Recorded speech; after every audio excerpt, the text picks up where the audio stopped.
여러분 안녕하십니까. 경제현장 오늘 고광철입니다. 오늘은 내년부터 받는 배당소 등에 적용될 분리과세의 의미와 시장에 미치는 영향을 집중 분석해 보겠습니다. 그에 앞서서 전자상거래 1위 업체인 쿠팡에서 발생한 대규모 정보 유출 사고의 파장 그리고 피해 방지 대책 먼저 짚어보겠습니다. 황석진 동국대 국제정보보호대학원 교수 전화로 연결되어 있습니다. 교수님 안녕하세요. 네, 안녕하세요. 네, 정말 충격적인 개인정보 유출 사태가 터졌습니다. 쿠팡 3천만 건이 넘는 정보가 유출됐는데 소비자들이 지금 불안해하고 있습니다. 현재까지 드러난 유출 상황 그리고 원인은 무엇인가요?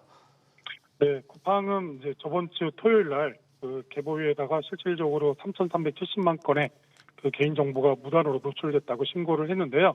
네. 실질적으로 유출된 정보는 뭐 이름, 이메일 주소, 전화번호, 그리고 배송지 주소, 그 심지어는 그 공동 현관문에 있는 비밀번호까지 누출됐다고 신고를 하였습니다. 네. 지금 그 원인은 어떻게 되는 겁니까? 그 제일 중요한 원인은 이제 내부자 소행으로 지금 현재 계속 가고 있는데요. 그 전직 그 해외 그 뭐 중국이니까 뭐 특정 해외 직원이 해고에 대한 앙심을 품고 해외에서 인증키하고 서명키 그러니까 접근할 수 있는 별도의 암호키를 가지고 있었는데 그 키를 이용해서 접근한 다음에 메인 서버에 있는 고객 정보를 무단으로 탈취했다고 지금 하고 있습니다. 네. 이 퇴직한 직원이 중국인 직원, 인증키와 서명키. 일반적으로 직장을 퇴직하면 이메일조차 바로 끊기던데요. 어떻게 퇴직한 지 오래됐는데. 더군다나 그 퇴직한 중국인 직원이 정보를 탈취하려는 시도를 5개월 전부터 했다는데 쿠팡이 그렇게 모를 수가 있습니까? 네, 아무래도 뭐 여러 가지 원인이 있을 수 있겠지만 퇴사를 하게 되면 실질적으로 그 사람이 쓰고 있던 모든 아이디라든가 패스워드 이런 부분을 삭제한다든가 더 이상 사용할 수 못하게 막아야 되거든요. 네. 근데 이제 그런 부분을 그 아마 내부 통제에 있어서 그런 부분이 좀 부족하지 않았나 이런 생각이 들고요. 예. 그리고 그 기록을 쭉 보니까 이제 올해 이제 6월 한 중순 이후부터 계속 접근을 해가지고 최근까지 정보를 계속 탈취했는데 그런 부분에 있어서는 전혀 그 내부 보안 감시 체계가 그 작동하지 않았다. 그런 이유 때문에 이제 지금까지 거의 6개월 가까이 돼서 그 인지를 하였고 그리고 정보가 누출된 사실을 확인할 수 있었습니다.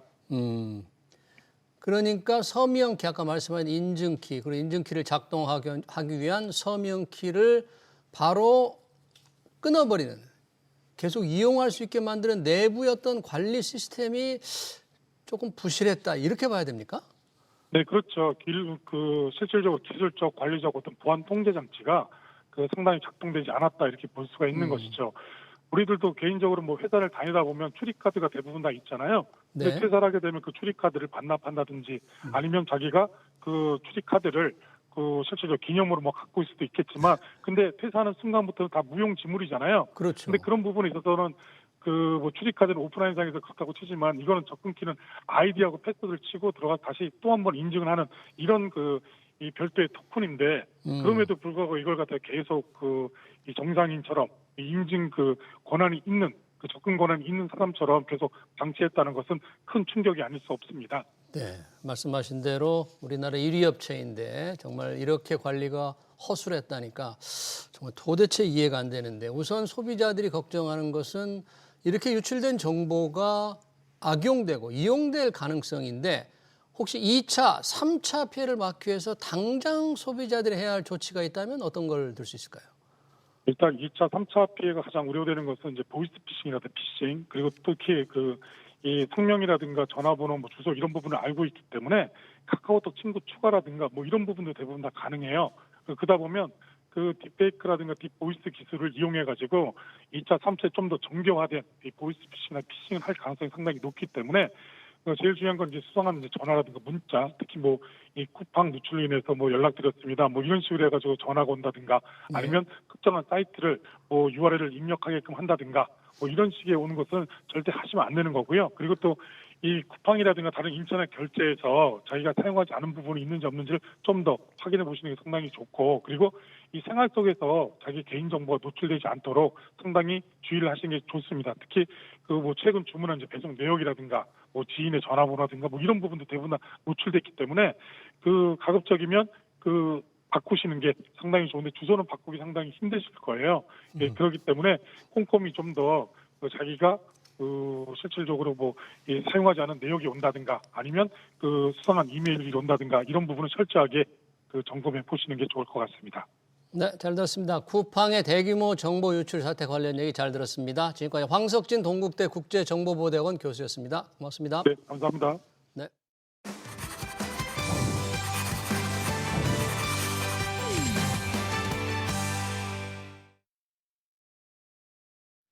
네, 내년부터 받는 배당 소득은 다른 소득과 떼어내 별도로 세금을 물립니다.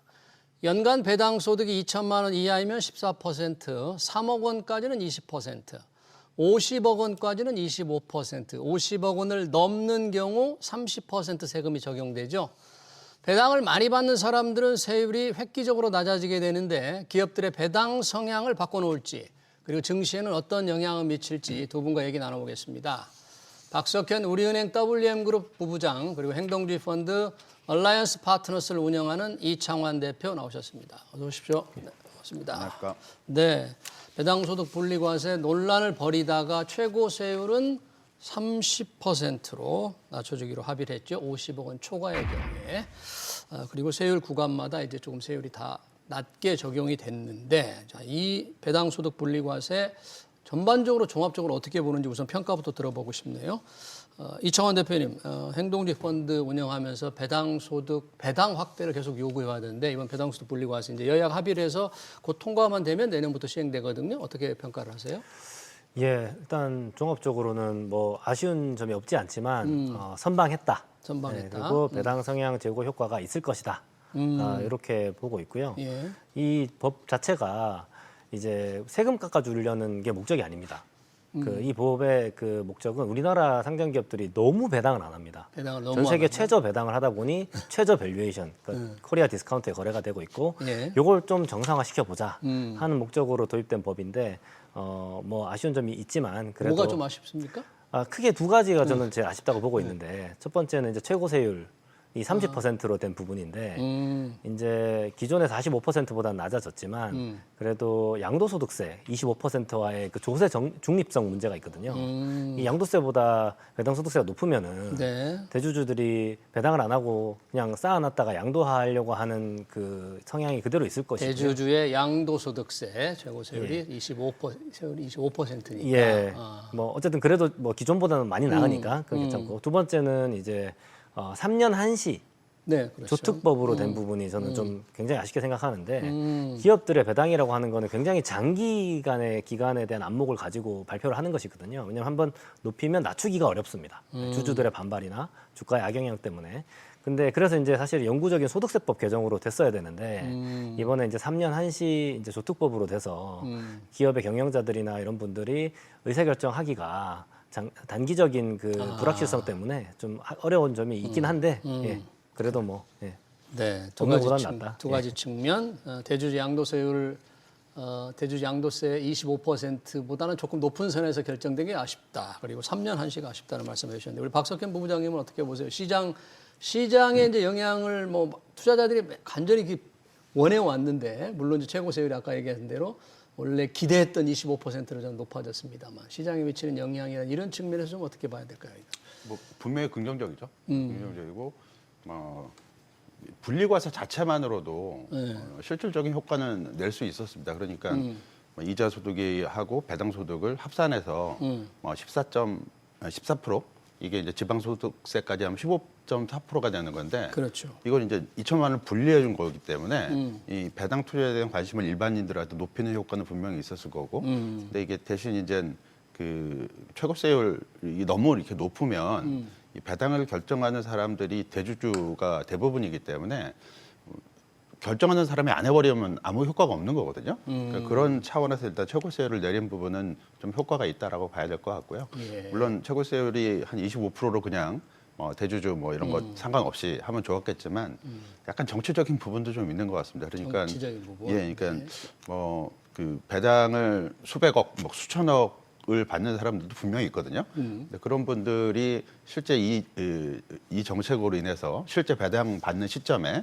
어느 기업의 회장 누구 특정인이 이번 정책으로 세금을 한 1,000억 이상 안 내게 됐다라는 얘기가 나오면 부자감세 얘기가 나올 수밖에 없거든요. 네. 그러니까 거기에 대한 뭐 이렇게 얘기하면 그렇지만 약간 면피용으로 그런 조항이 좀 들어가 있는 게 아닌가라고 좀 볼 수 있을 것 같고, 그리고 3년 한시법 이게 분명히 아쉬운 부분이 있는데 이것도 약간 정치적인 부분이 좀 있는 것 같아요.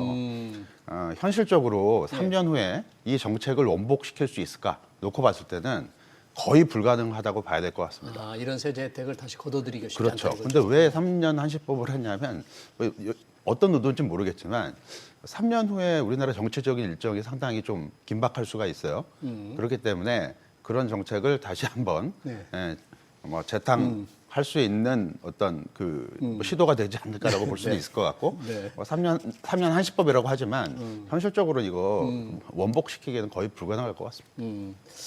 지금 이제 혜택을 많이 보는 측면도 잠깐 얘기해 주셨는데 아까 배당이 뭐 수백억, 뭐 1,000억 이상 되는 분들도 분명히 있을 겁니다. 예를 들면 뭐 주요 기업의 회장들. 맞습니다. 그러면 이번 조치로 최고 세율 원래는 45%인데 이제 30%로 낮게 받으면 아마도 배당 세금에서 전략되는 것만 해도 100억, 200억이 될 수가 있잖아요. 그러면 정부가 발표한 안에 비해서 낮아졌으니까 배당을 많이 받는 분들, 배당을 적게 받는 개인들의 세율도 좀 지금 14%로 바뀌진 않았거든요. 2천만 원이면 그 사람들 좀 낮춰주면 안 됐을까요? 근데 사실 다시 한번 말씀드리지만 이번 정책의 목표는 배당에 대한 세금을 깎아주는 게 목표가 아니고 우리나라 증시에 너무나 과소한 그 배당 문제를 해소하기 위한 게 목적이니까 사실은 이제 결국에는 아까 부부장님 말씀하신 대로 대주주들이 의사결정을 하는데 그분들이 너무 징벌적으로 높은 세금을 내고 있거든요. 지금 현재로서는. 그거를 정상화시켜줘서 배당을 하게 만드는 게 메인이지. 그 밑에 있는 분들 뭐 세금 깎아주면 좋지만 그렇게 높지 않고요, 세율이 첫 번째. 그리고 전 세계적으로 봤을 때 배당 소득에 대한 세율이 보통 한 15에서 30% 정도 분리과세가 되거든요. 그래서 뭐 거기서 더 깎아주면 좋지만 정부 세수도 생각해야 되니까. 저는 뭐 그렇게 이해하고 있습니다. 아니 좀 그 배당을 적게 받아서 정부가 발표한 세율하고 똑같이 내는 2천만 원 이하 사람들 배가 조금 아플 것 같아서 우리 조금 받는 사람도 더 깎아달라는 요구가 있을 것 같은데 그런 목소리가 아직 크진 않습니다만 여튼 최고 세율이 정부 안에 35%에서 30%로 낮아졌습니다. 그러면 확실히 그 배당을 결정할 대주주들 배당을 늘릴 요인이 충분히 된다고 보십니까? 어떠세요? 예, 뭐 충분히 일단은 된다고 봐야 될 것 같고요. 기존에는 대주주가 거의 배당의 50%를 세금으로 낸 거를 지금은 이제 33%죠. 그러니까 30%에 3%를 지방소득세를 더해서 그러면 이제 원래 받기로 했던 배당 금액보다 30% 이상의 배당금을 더 수취를 할 수가 있기 때문에 배당 유인 효과는 분명히 있다라고 봐야 될 것 같고요. 그리고 이런 부분들이 주식시장에도 분명히 플러스 요인으로 작동할 가능성은 충분히 있다라고 봐야 될 것 같습니다. 네. 그래서 이제 배당을 많이 하는 기업에 대한 투자를 개인 투자자들이 많이 이제 관심을 가질 것 같은데 행동주의 펀드는 그동안 배당을 늘려라, 자사주를 많이 소각해라, 주주 환원을 많이 하라는 요구를 계속 해왔잖아요. 우리 주주 환원이 아까 배당이 전 세계에서 꼴찌라고 그러는데 얼마나 적은 거예요, 실제로 정확히 통계를 보면? 그러니까 전 세계 평균 한 50% 정도 된다고 보시면 되고요. 배당 성향이 단기 순이익의 한 순이익의 절반 정도는 배당을 평균적으로 배당을 하고 미국 같은 나라는 자사주 매입 소각까지 합치면은 거의 뭐 90% 이상 주주 환원합니다. 사실은 원래 단기 순이익의 100%를 주주한테 다 돌려주는 게 맞습니다. 그래요? 그렇죠. 왜냐하면 단기 순이익이라는 거는 모든 비용 세금을 다 빼고 남는 거를 원래 주주가 비율대로 나눠 가진다는 게 주식회사의 기본 개념인데 이제 이거를 갖다가 예외적인 경우에 기업이 내가 재투자를 했을 때 주주들이 기대하는 것보다 더 높은 수익률을 낸다 했을 때만 예외적으로 사실 유보하는 게 맞거든요. 이제 그런 관점에서 이제 사실 어떻게 보면 미국이나 다른 나라의 사례가 조금 더 정상에 가깝고 우리나라는 배당 성향이 20%에 30%대입니다. 그러니까 단기 순이익을 다 제하고 나서 단기 순이익을 이제 100억 벌었으면 2, 30억밖에 안 돌려주고 나머지는 다 갖고 있다는 얘기거든요. 근데 이게 고성장을 할 때는 이제 괜찮은데 지금 우리나라가 이제 선진국이 돼서 좀 저성장 국면 아닙니까? 투자할 때 별로 없는데도 그래도 그냥 안 돌려줘요. 이제 그것들이 사실은 이제 저평가의 큰 원인이기 때문에 이거 해소해야 된다는 거죠. 이 배당 소득 분리과세 시장에 긍정적인 영향을 준다는데 뭐 개인 투자자들의 얘기도 좀 해보겠지만 혹시 외국인들이 이런데 좀 민감하게 우리 이재명 정부 들어서 증시 친화적인 정책에 좀 반응을 한다는데 어떻습니까? 이 배당소득, 배당세가 조금 줄어들 거라는 이런 기대감이 투자 행태에 반영이 되고 있습니까? 외국인 투자자들이? 일단 외국인은 이 법하고는 이제 상관은 없습니다. 그래요? 외국인은 이제 그 분리과세보다는 원천징수를 하게 되고요. 원천징수? 예, 원천징수율이 한 20%, 25%, 그 정도로 되는 걸로 알고 있고요. 그리고 이제 조세협정이 국가별로 맺어져 있는 경우에는 그 조세협정에 따라서 일단 세금이 부과되는 거기 때문에 이 분리과세와는 전혀 상관이 없고, 외국인들은? 따라서 일단 분리과세 때문에 외국인들이 우리나라 분리과세 대상 수혜 종목에 대한 투자를 열린다, 이런 부분들은 없습니다. 근데 다만 이제 그 분리과세를 시행하고 나서 그런 부분들이 수혜 기업으로 일단 그 기대가 됐을 경우에는 이 주식이 조금 오를 수 있는 기대감이 있기 때문에 외국인 입장에서는 투자 관점에서 이런 투자를 할 수는 있을 것 같고요. 예. 다만 최근 동향에는 그런 부분들은 나타나지 않고 있는 것으로 보여지는데, 뭐 대표적인 수혜 업종이라고 볼 수 있는 금융업종, 네. 그리고 이제 지주회사, 그러니까 복합기업이라고 볼 수 있는데, 네. 이들 업종에 대한 외국인 투자는 지금 2개월 연속 순매도를 기록을 하고 있기 때문에 순매도를? 예, 정책 측면에서 외국인한테 어필할 수 있는 부분은 지금으로 봐서는 이렇게 당장 나타나지는 않고 있다. 물론 중장기적으로는 나타날 수는 있겠지만 지금 현재 당장 이런 부분들이 빛을 발하고 있다라고 보기는 조금 어려울 것은 같습니다. 아, 그렇군요. 아까 이창원 대표님이 이제 우리도 이제 성숙한 경제가 됐으니까 뭔가 이렇게 급속한 성장이 아닌 경우에는 배당을 좀 이익을 다분해야 된다 그랬는데요. 예. 그럼에도 불구하고 미래 성장을 위해서 이제 재투자를 많이 해야 되는, 예를 들면 제조업이라든지 IT 기업 있잖아요. 예, 예. 이런 데들은 이번 배당소득 분리과세가 좀 우린 불리하다, 우리는 뭐 배당을 뭐 하기 싫어서가 아니라 미래 성장 동력을 위해서 훨씬 많은 돈을 투자해야 되기 때문에 좀 불공평하다, 이렇게 생각할 수 있지 않을까요? 예, 그런 기업들은 이제 그냥 투자를 많이 하시면 됩니다. 재투자를 많이 하면 되고 지금보다 나빠지는 건 아니거든요. 예, 그냥 하는 대로 예, 동일하고 결국에는 재투자를 하는 거는 언젠가는 결국에는 수익으로 돌아왔을 때 주주에게 돌려줘야 되지 않습니까? 주식회사라는 게 예. 예, 언젠가는 주주에게 돌려줘야 되는 거예요.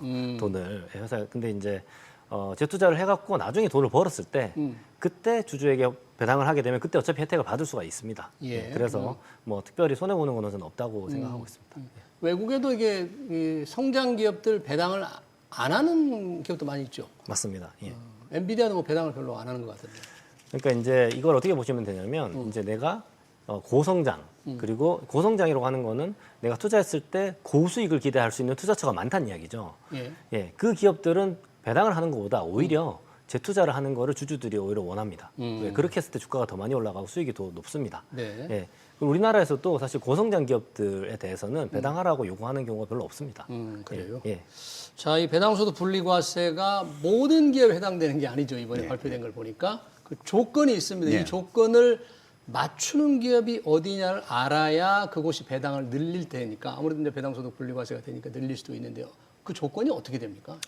좀 복잡한 조건에서 그래도 약간은 단순화됐습니다. 그러니까 그 주말에 발표된 내용을 보게 되면 배당 성향의 40% 이상을 기록하고 있는 업체 또는 40% 이상. 예, 배당 성향의 40%는 약간 선진국 기준이 될 수가 있기 때문에 예. 당장은 달성하기 좀 어려운 부분이 있어요. 예. 그렇기 때문에 일단 다른 조건 하나가 배당 성향이 25% 이상이고 예. 전년 대비 배당을 10% 늘리는 회사. 이런 조건이 붙었는데 어떻게 보면 좀 원래는 어려워. 저게 3년 평균 5% 이상이었잖아요. 조건이 바뀐 거죠. 예, 맞습니다. 좀 더 직관적으로 바뀌었다라고 볼 수 있을 것 같고요. 배당 성향이 40% 이상을 기록하고 있는 우리나라 기업은 그 500대 대기업으로 봤을 때 한 70여 개사가 좀 있는 것 같고요. 70여 개. 예, 그리고 근데 이 중에는 배당 성향이 40%임에도 불구하고 이익이 급격히 감소해서 배당 규모를 어느 정도 유지해야 되기 때문에 일시적으로 배당 성향이 높아지는 회사들도 있거든요. 예. 그러니까 일단 이런 회사들보다는 최근 2년 연속, 그러니까 2023년, 2024년 배당 성향이 35% 이상을 2년 연속 기록한 회사가 한 54개사 정도 됩니다. 네. 그러니까 이런 기업들은 조금만 배당 성향을 높여도 40%에 진입을 할 수가 있기 때문에 유력한 뭐 대상이라고 볼 수가 있을 것 같고요. 혹시 업종으로는 좀 어떤 게 좀 구분되는 게 있어요? 좀? 54개사 중에서 상당 부분은 아무래도 이제 금융회사들이 금융. 좀 많이 포진을 해 있고요. 예. 생명보험회사, 그다음에 증권회사 일부, 그리고 은행 쪽은 오히려 조금 이렇게 배당성이 이렇게 높지는 않습니다. 아, 그래요? 한 20%대 후반 그 정도이기 때문에 은행 업종이 40% 이상 배당 성향을 가져가려면 상당히 많은 배당 증가를 좀 해야 된다라고 볼 수 있을 것 같고요. 예. 근데 앞에서 말씀드린 대로 25% 이상의 배당 성향에 전년 대비 10% 이상 배당 증가. 이런 업체들이 그렇게 많지 않을 수도 있겠다라고 생각할 수도 있는데 예. 꼭 그렇지만은 않습니다. 왜냐하면 작년에 코스피 기업들의 배당 성향은 한 27%를 기록을 했습니다. 그러니까 평균. 순이익 168조 중에 예. 배당 금액이 총 한 45조 원 정도를 기록했기 때문에 예. 배당 성향 27%를 기록을 했고요.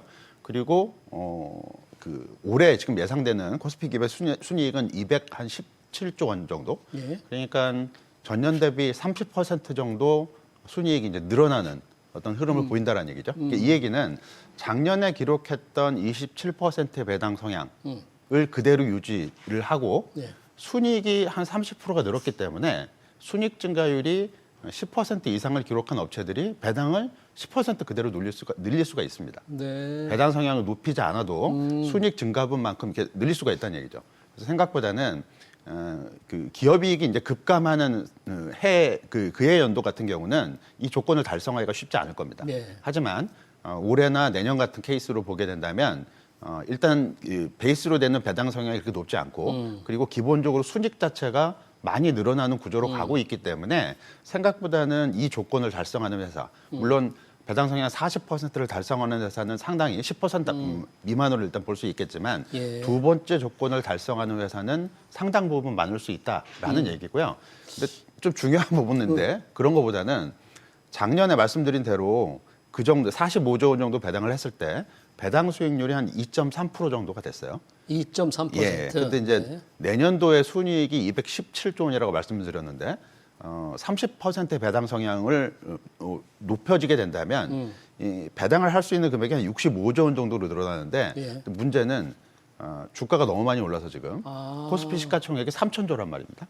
그렇게 그러니까 되면 배당 수익률이 높지 않아 낮아질 가능성이 굉장히 많군요. 그렇죠. 배당 금액이 급격히 늘어난다 하더라도 배당 수익률은 오히려 2025년이 2024년보다 약간 낮아질 수 있다는 얘기고요. 네. 그래서 일단 이 배당소득 분리과세 그리고 효과적인 유효한 배당 수익률을 확보하기 위해서는 배당을 많이 줄 수 있는 업종에 초점을 맞춰서 투자를 할 필요성이 있다라는 얘기고요. 네. 따라서 일단 배당 이 관점의 어떤 투자 역시 선별 필요성은 분명히 있는 것 같습니다. 선별해서 해라.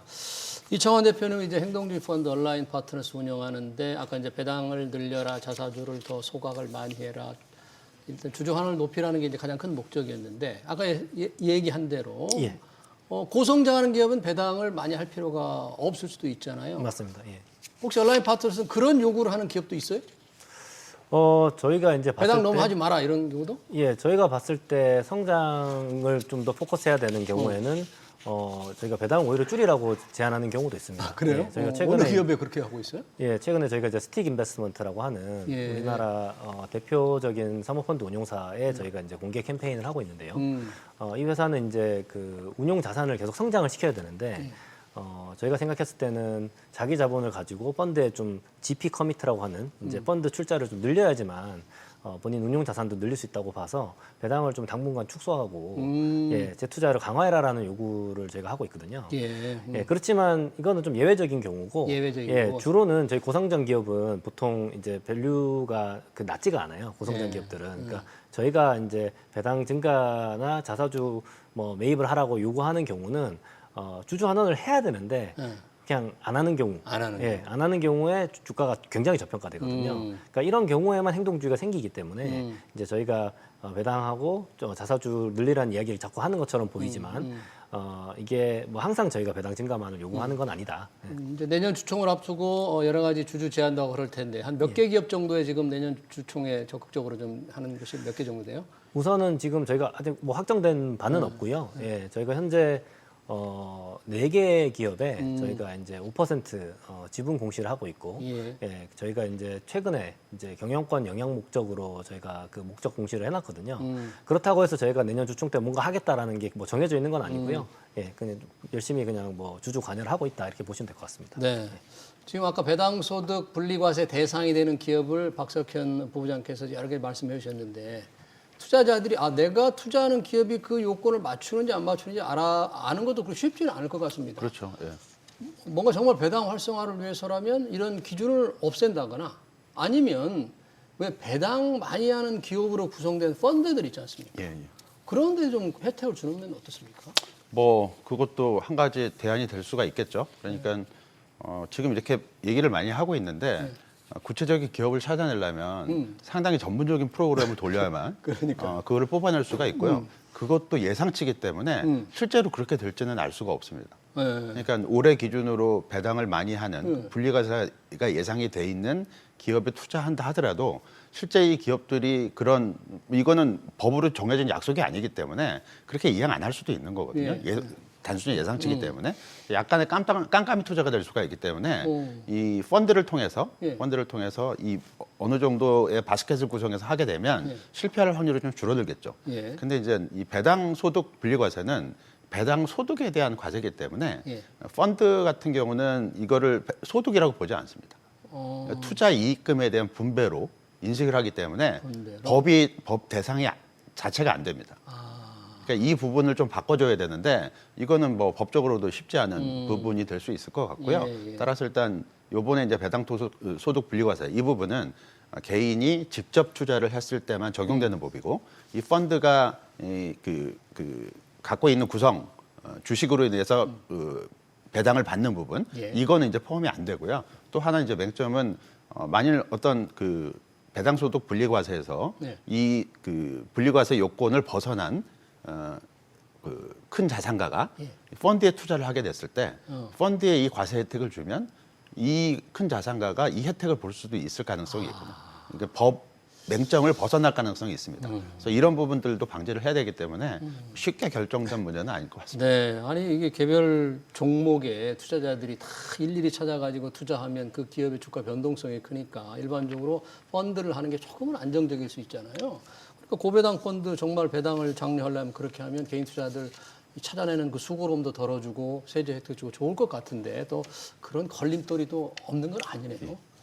지금 배당소득 분리과세 내년 시행과 예고돼 있는데 또 하나 여당이 이제 자사주 소각을 의무화하는 3차 상법 개정안을 발의했습니다. 기업들은 반대합니다. 경영권 반대 목적. 저희도 이 시간에 한두 번 토론을 했습니다만은 이청환 대표는 이 자사주 소각 의무화 상법 개정안에 대해서는 어떻게 보세요? 예, 그냥 저는 단순하게 이 질문에 대한 답을 하면 될 것 같은데 그 기업의 개인 대주주가 회사 돈을 가지고 본인의 개인의 기업에 대한 지배력을 강화하는 데 사용하는 거를 허용을 해줘야 되냐 말아야 되냐. 회사 돈으로 개인의 지배력. 예, 회사 돈을 가지고 개인의 지배력 강화하는 거에 대해 동의해 주는 사람은 아무도 없을 거라고 저는 생각합니다. 우리나라 사람 중에. 예. 그러니까 공금을 가지고 사적으로 활용하는 거잖아요. 예, 그거를 막겠다는 취지라고 그냥 보시면 될 것 같고요. 뭐라고 막 아무리 말을 해도 이 자꾸 경영권이라고 하는 게 그게 본인이 경영을 잘해갖고 주주나 이사회의 지지를 받아서 하면 되고 아까 이제 앵커님께서 말씀하신 대로 미국의 엔비디아라든지 뭐 테슬라라든지 이런 회사의 뭐 젠슨 황의 지분율이 5%도 안 됩니다. 엔비디아.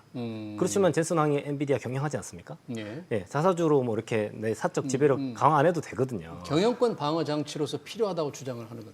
그러니까 그 경영권을 왜 저기 개인 돈으로 하면 되지. 왜 회사 돈을 모두의 돈이잖아요. 왜 공금을 가지고 개인 경영권을 방어하게 해줘야 되냐. 경영 잘해서 지지를 받아야지. 방어가 잘 되면 잘 될수록 경영 안 해도 잘 못해도 그냥 내가 내 자리 유지할 수 있는 거잖아요. 그걸 왜 법적으로 우리가 사회적으로 허용해 줘야 되냐라는 거에 대해 사회적 저는 합의가 이번에 이루어졌다라고 보고 있고요. 그런 면에서 꼭 필요하다. 이렇게 보고 지금 법은 좀 아쉬운 점이 있습니다. 지금 법안은 예, 이번에 그 법이 이제 굉장히 저는 하여튼 좋은 이제 취지라고 생각하고 뭐 열심히 한 거에 대해서 이제 칭찬해주고 싶지만 이 뭐 여기도 지금 대본에 나와 있는 것 같은데 이 경영상 목적에 대해서 예외를 허용한다고 지금 이번에 갑자기 깜짝 나왔어요. 이제 자사주 소각의 예외. 맞습니다. 경영상 목적. 예, 그래서 자사주를 경영상 목적으로 처분할 수 있게끔 주주총회 승인을 받으면. 예, 주총 승인 받으면. 예. 근데 이제 이게 이제 한 번도 공론화되지 않았던 이때까지 최근에 그래요? 사사주 의무 소각하면서 굉장히 많은 사회적 논의가 있었는데 이게 한 번도 공론화되지 않았는데 갑자기 깜짝 등장했어요. 뭐 임직원 보상용 이런 거 아닙니까? 그거는 공론화가 됐었습니다. 아, 그건 임직원 공론화가 보상용을 됐는데. 한다는 이야기 계속 있었는데 아. 그래서 시장에서 어느 정도 예상을 했지만 예. 갑자기 경영상 목적으로 허용해 준다는 건 그냥 사실상 어떻게 보면 옛날처럼 그대로 쓸 수 있게 해주겠다는 말이 될 수도 있거든요. 깜짝 등장했는데 이 부분은 좀 반드시 좀 빠져야 되지 않나 최종 법사위 단계에서 그렇지 않으면 별로 실효성이 없을 거다 이렇게 보고 있습니다. 네, 이 자사주 소각도 경영상 목적 예외 조항에 들어가는 거는 조금 아쉽다. 마지막으로 아까 우리 박석현 부부장께서 말씀을 해주셨는데 그래도 좀 이 배당소득 분리과세 가장 혜택을 받는 건 역시 금융주나 뭐 이런 겁니까? 조금 더 구체적으로 말씀해 주신다면 어떤 걸까요? 뭐 지금 현재 업종별로 배당 수익률이 올해 가장 높을 걸로 예상되는 업종은 자동차입니다.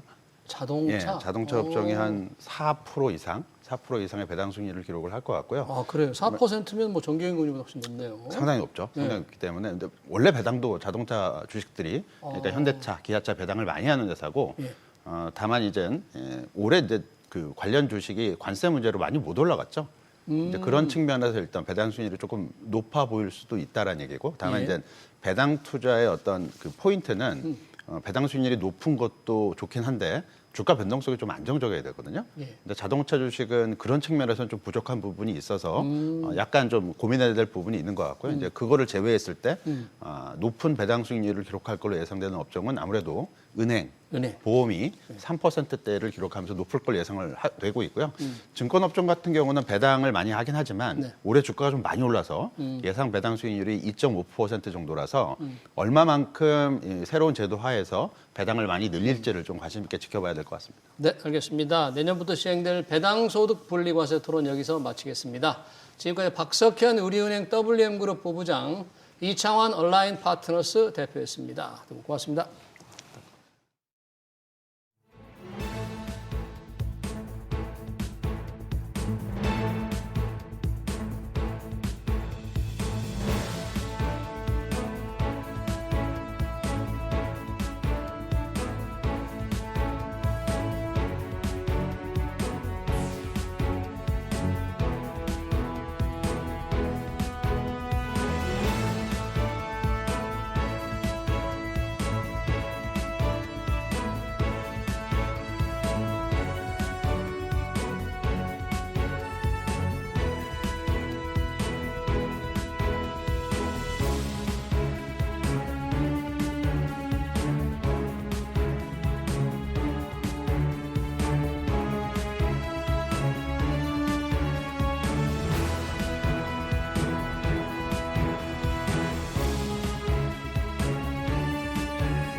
네, 요즘은 급등하는 달러 원 환율을 빼놓고 경제 이야기를 할 수가 없죠.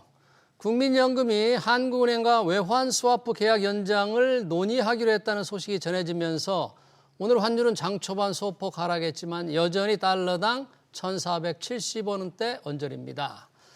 정부가 환율 불안의 원인 중에 하나로 서학개미들의 왕성한 해외 주식 투자를 거론하면서 투자자들의 불만도 커지고 있죠. 홍춘욱 프리즘 투자자문 대표 모시고 자세한 얘기 들어보겠습니다. 대표님 어서 오십시오. 네, 안녕하세요. 네. 반갑습니다. 네, 정부가 이 원달러 환율이 많이 오르니까 상당히 개입 의지를 강화하고 있는데 그래도 환율이 좀처럼 잘 안 떨어집니다. 뭐 달러가 강해진 이유도 있긴 할 텐데 왜 이렇게 원화 가치가 약세인가요? 두 가지인데 예. 첫 번째는 당연히 한미 금리 역전 때문에 채권도 좀 많이 나가고 있고요. 예. 주식 쪽에서 이제 좀 많이 나가는 게 분기에 한 200억 불씩 나가고 있습니다. 200억 달러. 그 연간으로 해서 거의 지금 이대로 가면 예. 1,000억 불 가까이 될 것 같습니다. 그러니까 이 정도로 엄청난 이제 돈들이 나가는 이유는 결국은 이제 국민연금이 그 중에 또 한 30% 정도. 그러니까 200억 불 이상의 예. 올해만 1, 9월 중에 국민연금이 한 200억 불 이상 예. 또 해외 주식을 샀고요. 근데 그 다음으로 이제 ETF 나가는 돈도 우리 아까 방금 박 본부장이 잘 이야기해 주셨지만 네. 이 ETF를 통해서 해외에 나가는 것도 결국 또 사야 되잖아요. 그리고 이제 마지막으로는 서학개미 운동. 그래서 서학개미도 또한 그 정도 한 200억 불 차지합니다. 이 세 주체들이 죄다 사고 있다. 그러니까 ETF도 가지, 국민연금 가지. 사지, 거기다가 개인도 열심히 사지. 예. 저 지금 보시는 것처럼 대외 금융 자산이 무려 2조 8천억 불.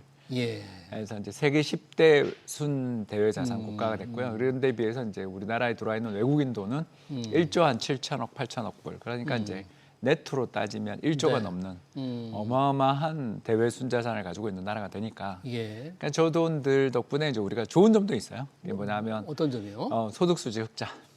연간 한 200억 불 이상의 소득수지 흑자를 해외 기록하고 투자 자산에 대해서 그렇죠. 돈이 이자랑 들어온다는 배당 거죠? 받는 거. 배당 우리가 이제 받는 거. 옛날에는 맨날 한국에서 외국인들이 우리나라 배당 나간다고 막 네.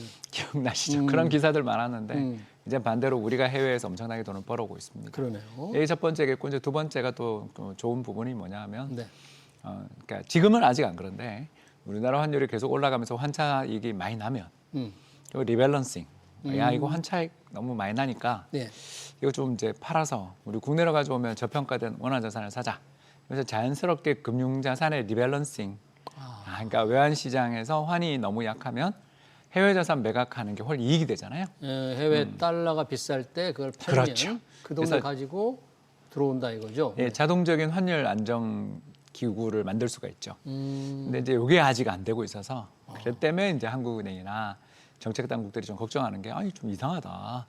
이 환율이 1,500원 근처까지 가면 리밸런싱 좀 할 것 같은데. 달러 자산을 좀 팔아야 될 것 같은데 그렇죠. 안 판다 이거. 예, 저는 팔았는데 다른 사람들은 안 팔더라라는 거죠. 달러 자산 뭐 달러 주식이 될 수 있고 달러 ETF일 수도 있고 그렇죠. 달러 채권일 수도 있는데 그거를 지금쯤 파는 게 좋습니까? 그러니까 이제 그건 꼭 정해진 법칙은 없지만 그러니까 이제 저희들이 지금 정해놓은 전반적으로- 그 비율이라는 게 있잖아요. 그래서 예를 들어서 이제 국내 자산에 대해서 우리가 한 40%, 예. 해외 자산 60%를 투자한다고 하면 이 기준이 원화로 우리가 측정할 거 아니에요. 한국 예. 사람이니까. 그 한국 사람 입장에서 갑자기 작년부터 시작해서 올해 우리나라 환율이 한 100원 올랐잖아요. 그러면 해외 투자해 놓는 거가 비중이 예를 들어서 우리가 40대 60 짜놨는데 35대 65가 되면 한 5% 팔아야 적정 아니겠습니까? 네. 그런 식으로 이제 저희들은 리밸런싱 저희 회사는 하는데 네. 우리나라 투자자들은 좀 약간 이제 한국은행이 걱정하는 게 쏠림 아니냐. 쏠림. 그러니까 너무 해외 지금 미국 자산에 장이 좋아 대한 투자 보이니까 쏠림. 거기가 안정적이다. 거기가 더 좋아 보인다. 뭐 그럴 수는 있지만 그럼에도 불구하고 일단 환율이 너무 높은데도 불구하고 나가는 거는 이거 나중에 또 좀 동티가 나는 거 아니냐. 그러니까 너무 급하게 산다.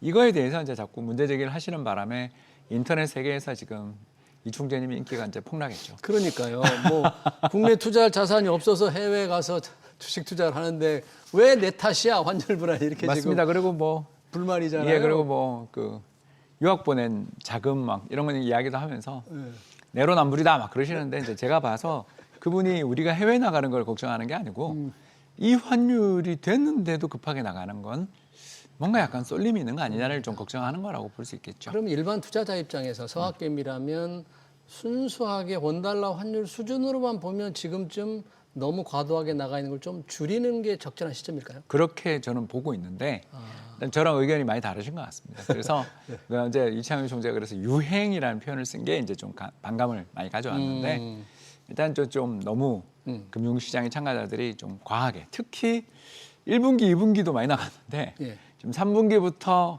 더 빠른 속도로 나가고 있다. 국내 주식도 많이 오르는데 국내 예. 주식 시장에 대한 뭔가 이 믿음이 약한가 봐요. 없죠. 이번에 배당 불리고 와서 보면 딱 나오죠. 배당수도 불리과세 방금 예. 제가 토론했는데 좀 그래도 낮췄잖아요. 근데 그것 자체가 그게 이제 양도세보다 높으면 곤란하죠.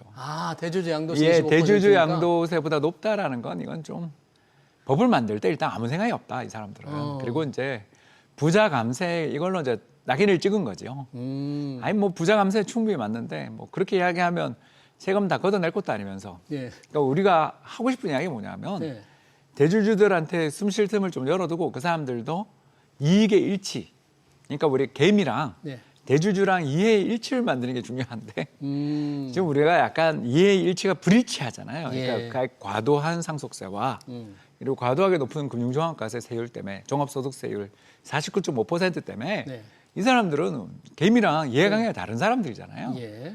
그래서 이해관계를 좀 일치시키기 위해서는 일치시키려면 우리나라 이제 배당소득세율이 그 가중평균 배당소득세율이 2023년 기준으로 해서 세계에서 제일 높은 38% 정도로 추산돼요. 왜냐하면 금융종합세를 맞은 사람들이 다수라 그런 거죠. 그러니까 그 그렇죠. 배당금을 받아간 사람 중에 다수. 다른 소득하고 합쳐서 다 그렇죠. 해보니까 평균 한 38%. 38%까지 가는 거죠. 근데 다른 나라 평균이 얼마냐 보면 20% 초반이에요. 미국도 그렇죠. 우리가 2배 가까이 많이 물리고 그러니 있다, 이제 이거를 25%로 좀 내리자. 그래야 또 양도세랑 일치도 좀 시키고 해서 그 대주주랑 개미의 관계를 일치시키면 기업 실적 좋아져 봐야 우리랑 뭔 상관 있어라는 이런 좀 반론을 야 이제 돈 잘 벌면 배당 줄 거고 그거 다 네 거야. 이제 이렇게 이해를 좀 일치시킬 수 있었으면 좋을 텐데 뭐 국내 상장사 지금 9.8%만 배당 성장 40%라는데 예. 저게 뭐 효과가 얼마나 있으며 더군다나 아까도 잠깐 이야기했지만 펀드 가입한 분들한테는 혜택도 없거든요. 그러니까요. 그래서 이제 이게 사실 얼마 전에 이제 금융과세, 주식 금융소득세를 도입하려고 그러다 폐지하면서 이제 금융투자소득세. 이제 우리나라 누더기 법이 이렇게 엉망이라는 걸 또 한번 보여주는 거죠. 그러니까요. 그만큼 우리 투자자들이 실망하게 한다는 그 논리가 지금 배당소득 분리과세를 최고세율을 대주주 양도세와 같은 25%로 낮춘다면 세제의 근거나 이론이 되는데 30%는 기준이 뭐냐 도대체 무슨 근거로 30%냐라는 불만이 있다는 거잖아요. 50억 했다, 뭐 20억 했다, 또 10억 하겠죠. 갔다리. 그러니까 전번 대주주 양도세 기준도 50억이었다가 10억으로 바뀐 거 기억나시죠? 원상 복귀했는데 예. 이제 이런 식으로 자꾸 간을 보니 투자자들 입장에서 이거 오래 안 간다. 또 3년짜리잖아요. 3년 맞습니다. 예, 거기다가 이제 우리 옛날 박근혜 정부 때 배당소득 환류세제 2015부터 17까지 하다가 예. 문재인 정부 때 없어진 거 다 알거든요. 그래서 이제 투자자들이 이제 일단 우리 국장에 대해서 예. 잘 가는 건 좋은데 저러다가 어떻게 될지 모른다라는 거에 대한 신뢰가 되게 약한데 왜 이렇게 자꾸 간을 보는지 아까 또 특히 그 네. 자사주 소각도 그렇고 예. 참 답답하다. 그래서 서학개미들이 국내 시장에 대한 신뢰가 높지 않아서 해외 재산으로 가는데 그 가는 걸 또 못마땅하게 생각해서 또 환율 불안의 원인 중에 하나라고 거론하니까 조금 불만이 많은데 국민연금은 앞으로 이 약간 걱정이 있잖아요. 투자자들이 국민연금도 수익을 높이기 위해서 다양한 전략을 구사하는데 이 필요한 달러를 구하는 과정에서 뭔가 한국은행과의 스와프를 하든지 여러 가지 면에서 또는 환해지라든지 이게 좀 이용당하는 게 아니냐 이런 의구심이 있는데 어떻습니까? 지금 정부 하려는 그런 겁니까? 그런 건 아니죠. 의구심을 불식시키기는 어렵죠. 왜냐하면 이제 제가 국민연금 다니면서 좀 마지막에 나올 때 제가 그래도 좀 기여한 게 2016년 그 환해지를 풀었거든요. 환해지 하는 거를 예, 하지 않는 쪽으로. 예, 이제 저도 했지만 이제 제 후임 팀장이 딴 데가 있습니다만 그 친구랑 같이 해가지고 고생해서 풀었는데 그 푸른 이유는 환해지는 어떻게 하는 건데 왜 푸른 거예요? 예, 이제 쉽게 얘기해서 이제 옛날에는 채권 사면 100% 환해지하고 환해지 주식 사면 뭐 60% 환해지하고 이런 이상한 규정들이 있었습니다. 예. 그러니까 옛날에 그 기금운용위원회 하시는 분이 자산 시장이 뭔지를 모르니까 그냥 환 움직이는 게 얼마나 위험한데 국민연금이 그러다 크게 손실 나면 어떡해? 뭐 이렇게 생각한 거죠. 해지를 다 해라. 이렇게 해라 거의 그랬는데 이제 그게 국민연금 100조, 200조 시절엔 가능한데 지금 1000조인데 그러면 1000조 중에 해외로 한 우리 60% 나가면 600조 아닙니까? 예. 그걸 누가 받아주냐고요. 거래 파트너가 없잖아요. 카운터파티 문제가 있죠. 파트가 그래서 이제 국민연금이 그동안은 2006년부터 시작해서 2015년까지는 한국은행이랑 그걸 했어요. 예. 근데 한국은행도 국민연금이 매년 100조씩 드는데 그걸 무슨 수로 받아줍니까? 그래서 이제 서로 손을 든 거죠. 이거 도저히 감당이 안 된다. 그래서 사업시장이 이게 왜곡된다. 이렇게 해서 이제 환해지를 풀었고 풀었는데. 그 뒤 국민연금의 성과를 보시면 알겠지만 2016년부터 지금까지 만 10년 동안 너무너무 잘하고 있잖아요. 예. 왜? 해외 투자해가지고 환해지 뭐 이런 거 규제를 풀려서 해외 투자 적극적으로 늘려나가면서 돈을 크게 벌었잖아요. 예. 그랬는데 갑자기 다시 환해지를 한다고 환해지 한다는 그러는데 얘기가 제가 이렇게 질문하고 싶은 게 그럼 어떻게 할 건데요? 국민연금이 2,000조 되고 예. 자 1,200조에 대해서 환해지를 하려면 예. 그걸 받아주는 8천억 불 파트너가. 정도를 누가 받아줘야 되는데 예. 자 그건 누가 할 건데 국민연금의 그 외화 자산 규모의 절반도 안 되는 외환 보유고를 들고 그걸 하겠다라는 거냐? 그러니까 그 말도 안 되는 소리를 예. 자꾸 하는 이유는 알죠. 왜냐하면 애가 타니까 환율 더 타니까. 오르는 거 저 분명히 미국한테 한 소리 들을 것 같아가지고 아니 200억 불씩 나가야 되는데 예. 부담이 너무 크니까. 그렇죠. 그래서 매년 이제 10년간 200억 불 나가야 네. 되는데 그것도 크고 미국이 시비도 걸 것 같고 예. 또 우리나라 환율 높아지는 거에 대해서 좀 억제도 해야 될 것 같은데 예. 방법이 없으니까. 뭐 이래 아니 방법이 있는데 안 하죠. 방법이- 요새 외환 보유고 계속 늘고 있어요. 예. 개입 안 한다는 이야기죠. 개발. 예, 우리나라 정부가 요새 외환시장 개입 안 하고 있습니다. 예. 왜냐? 해봐야 소용없다라고 느끼니까. 아. 이게 나가는 돈이 너무 많으니까. 너무 많으니까. 정부가 암만 환율을 안정시키기 위해서 뭐 예. 도시락 폭탄 이런 거 터뜨리더라도 음. 소용없다라고 생각하니 요새 외환 보유고가 계속 느는 거죠.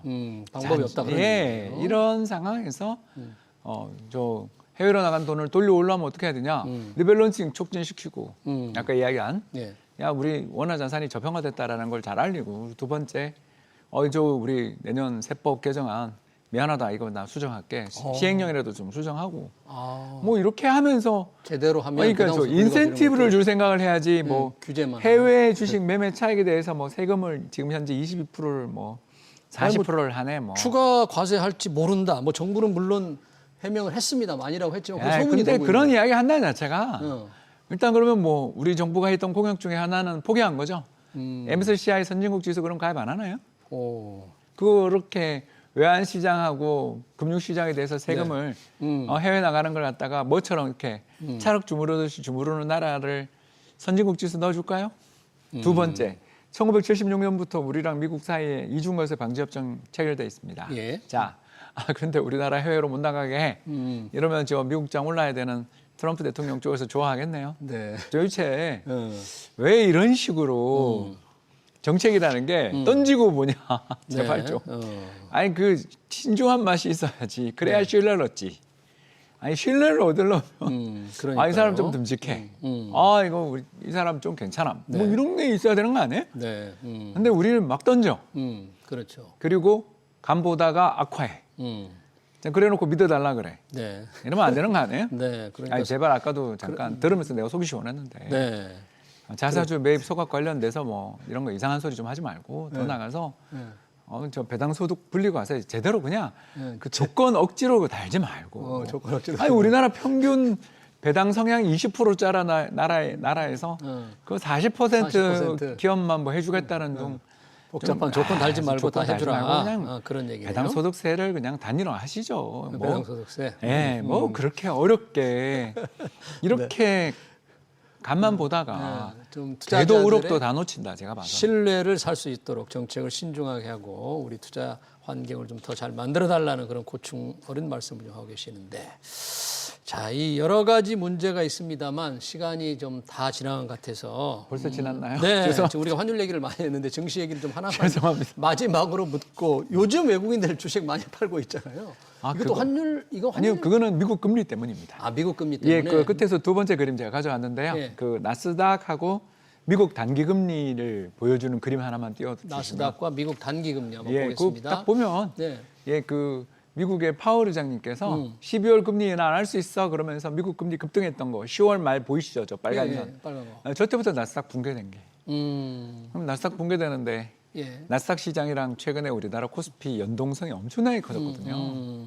그러니 뭐 외국인들 입장에서 예.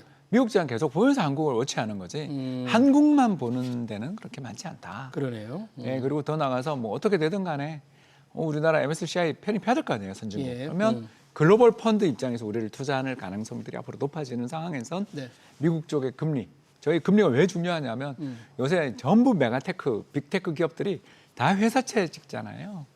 그러니까 회사채 금리는 국고 플러스 얼마 이렇게 찍는데 국고 금리 올라가는데 그 회사들 투자할 수는 없죠. 그러네요. 금리의 민감성이 최근에 예, 굉장히 높아졌다. 높아지고 있다는 걸 꼭 좀 봐주시면 감사하겠습니다. 네, 알겠습니다.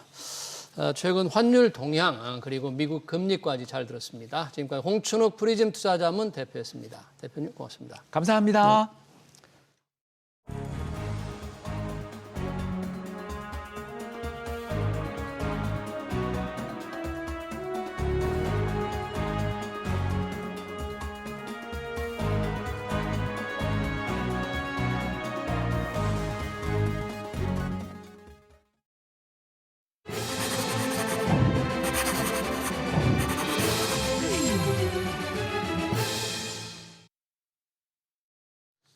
네, 여야가 배당 소득에 세금을 매길 때 다른 소득과 합하지 않고 세율도 낮추기로 했습니다.